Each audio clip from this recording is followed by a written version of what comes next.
jump a rope or kick a ball. It's gonna be fun for us. Details. The ironworkers at SME have truly become masters at erecting this very unique rock wall structure.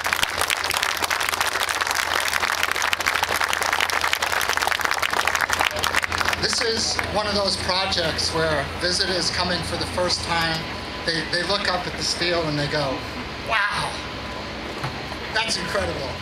I have never seen anything like that before. Well, I've been in the steel business for 40 years, and I've never seen anything like this before either. This is as unique as it possibly gets. And as I look around, I can't help but be impressed on what you all have accomplished here. Ceremony is an old tradition held at a time when the skeleton of a new building reaches its final height. The practice is to attach an evergreen tree and an American flag to the final beam prior to hoisting it to the top of the structure. Although no one actually knows exactly when or how it started, it has become a cherished custom of ironworkers whenever the steel structure is completed. It is believed that the tradition dates back to an old Scandinavian custom practiced by the Vikings, where upon completion of constructing a project, they would hoist an evergreen tree to the ridgepole in celebration. The topping out ceremony is a historic link between those heroic men and women of the past and today's workers who also know what it's like to face a challenge and overcome it. The nice thing about topping out is that no two ceremonies are exactly alike. For some, the evergreen symbolizes that the job went up without loss of life, while for others, it's a good luck charm for the future occupants and signals the birth of the new building. There it goes.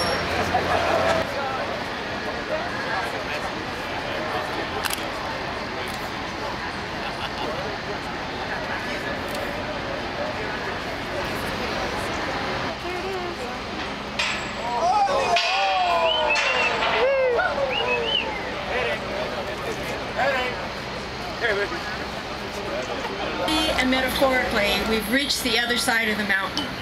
As you can tell, Carsland is well on its way, and from the gigantic mountain behind me to Route 66 behind you, we are literally bringing Radiator Springs town to life.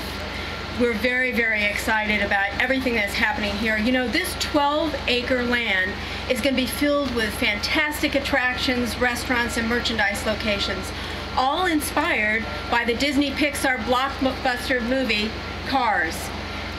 What is really cool about sort of what you got to see today is that not a lot of people get to see the backstory of what our designers and our trade partners do when we build these amazing attractions and venues. You know, most of this, at the end of the day, this will be covered with themed plaster rock work. When you look around at the track structure, you see these utilidors, they all get concealed. So there's a whole massive infrastructure that gets built on our jobs that the guests don't perceive but are essential to making the attractions and the park work effectively. So it's always fun, especially for those folks who work on that component, to be able to show off sort of where we are and where we've gone. A couple facts that I think are in your media press sheet. This structure you're seeing, including the Radiator Springs Racers building, represents about 4,000 tons of steel. It's a massive, significant investment to the infrastructure that we're doing. Over 28,000 design hours at Imagineering to put together this work. I think it's fair to say that this kind of structure is unique it's unique not only to what we're doing, but it's unique even to the industry in that you probably couldn't have done, this is all done in 3D design. You would have had a very difficult time, even just some time in the past, of being able to get this work done in the way we're accomplishing it. If you look at the corner of the building with all of what we call the secondary tabs.